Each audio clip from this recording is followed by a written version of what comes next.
TSB news দেশ ও জাতির কল্যাণে।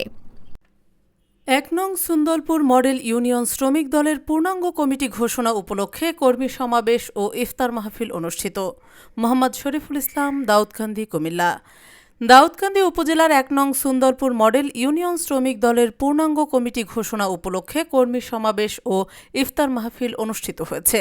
আজ শুক্রবার বিকাল ৩টায় দাউদকান্দির ১০পাড়া খন্দকার বাড়ির মাঠে সুন্দরপুর মডেল ইউনিয়ন বিএনপির আহ্বায়ক তসলিম আহমেদের সভাপতিত্বে এই কর্মী সমাবেশ ও ইফতার মাহফিল অনুষ্ঠিত হয়। সুন্দরপুর মডেল ইউনিয়ন শ্রমিক দলের সভাপতি আব্দুর রাজ্জাক ফকিরের সঞ্চালনায় অনুষ্ঠানের প্রধান অতিথি হিসেবে উপস্থিত ছিলেন দাউদকান্দি উপজেলা শ্রমিক দল সভাপতি মোহাম্মদ জামাল হোসেন।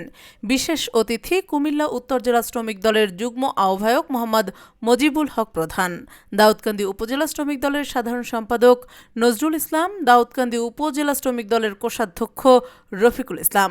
অনুষ্ঠানে প্রধান বক্তা হিসেবে উপস্থিত ছিলেন দাউদকান্দি উপজেলা স্বেচ্ছাসেবক দলের আহ্বায়ক কামরুল ফকির, দাউদকান্দি উপজেলা বিএনপির আহ্বায়ক সদস্য আলহাজ সালাউদ্দিন ভূঁইয়া।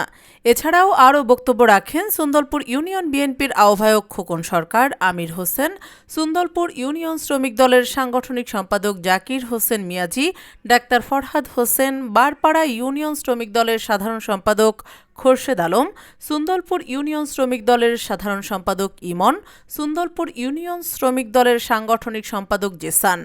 এছাড়াও উক্ত অনুষ্ঠানে বিএনপি ও বিএনপির অঙ্গ সংগঠনের নেতৃবৃন্দ উপস্থিত ছিলেন। অনুষ্ঠানে ৫১ সদস্য বিশিষ্ট কমিটি ঘোষণা করেন অনুষ্ঠানের প্রধান অতিথি জামাল হোসেন। অনুষ্ঠান শেষে সাবেক প্রধানমন্ত্রী বেগম খালেদা জিয়া ও ড খন্দকার মোশাররফ হোসেনের পরিপূর্ণ সুস্থতা এবং নতুন কমিটির সফলতা কামনায় দোয়া ও মোনাজাত করা হয়। সুন্দরপুর ১ নং মডেল ইউনিয়ন শ্রমিক দলের পূর্ণাঙ্গ কমিটি ঘোষণা উপলক্ষে আজকে কর্মী সমাবেশ